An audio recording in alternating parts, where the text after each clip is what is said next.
ধন্যবাদ সঞ্চালক, অত্যন্ত মানে বিশদম দিয়ে উনি বললেন।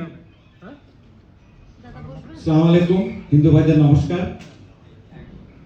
আজকে বিপ্লবী সভাপতি এবং সেই সাথে আজকে উপস্থিত আওয়ামী ঘরানার নেতৃবৃন্দ, সাংবাদিক বন্ধুগণ এবং আজকে বুঝতে পেরেছেন যাদের বদৌলতে আমরা পেয়েছি পাসপোর্ট, দেশে আসতে পেরেছি সবুজ পতাকা নিয়ে, সেই বীর মুক্তিযোদ্ধাগণ সকলকে বঙ্গবন্ধু মুজিবুর শুভেচ্ছা।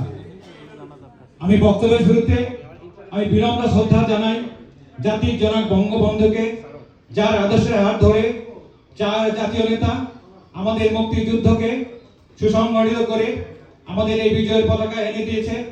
আজকে এই দিনে তাদের জানাই বিনম্র শ্রদ্ধা। সেই সাথে 2 লক্ষ মামুন সহ 30 লক্ষ যে শহীদ আত্মা, তাদের আমি বিনম্র শ্রদ্ধা জানাই। আজকে আমি বিনম্র শ্রদ্ধা জানাই আমার বিজয় দিবসে।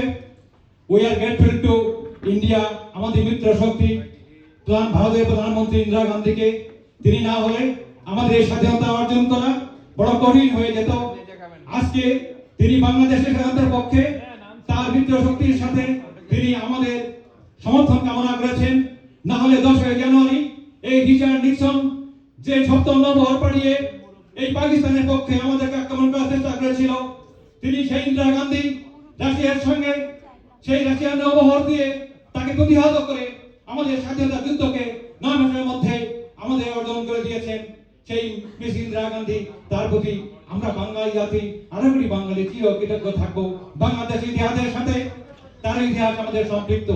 আজকে মিত্র শক্তির বিরুদ্ধে আমাদের দেশে এই ইংলিশ কম আজকে যেভাবে প্রচারণা করছে, আমাদের প্রবাস থেকে বাঙালিরা ভদ্রকণ্ঠে আওয়াজ তুলে এর তীব্র নিন্দা জানাতে হবে।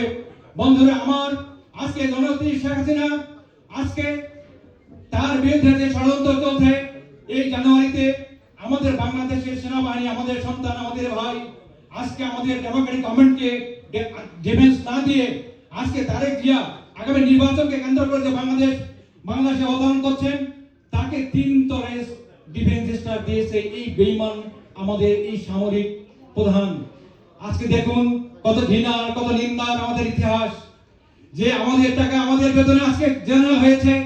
আজকে দেশ স্বাধীন না হলে তার লেফটেন্যান্ট কর্নেল থেকে বিদায় নিতে হতো, সে আজকে সিএনসি হয়ে গেছে। আজকে সেই সিএনসি আজকে আমাদের সরকারকে ডিফেন্স না দিয়ে তিনি আজকে রাজাকারদের ডিফেন্স দিয়েছেন। তীব্র নিন্দা ধিক্কার জানিয়ে এই বিজয় দিবসে আজকের এই অত্যাচারে, তাদের অত্যাচারে, ইংরেজগঞ্জ অত্যাচারে আকাশ বাতাস ভারী হয়ে উঠেছে। মাঠে প্রান্তরে আজকে আওয়ামী লীগের সমর্থকদের লাশ পড়ে যাচ্ছে, লাশের গন্ধ শুনতে পাচ্ছি। আমরা আজকে এই প্রবাসের মাটি থেকে আমাদের এই মিডিয়ার মধ্য দিয়ে আমরা মনে করি ভদ্রকণ্ঠে ঐক্যবদ্ধ হয়ে সকল ভেদাভেদ ভুলে গিয়ে সকলে ঐক্যবদ্ধ হয়ে দুর্গ আন্দোলন গড়ে তুলবো। জননেত্রী শেখ হাসিনা হাতকে শক্তিশালী করবো, এই আহ্বানটুকু রেখে আপনাদের সবাইকে শুভেচ্ছা নিয়ে আমি আমার বক্তব্য শেষ করছি। জয় বাংলা, জয় বঙ্গবন্ধু, বাংলাদেশ চিরজীবী হোক।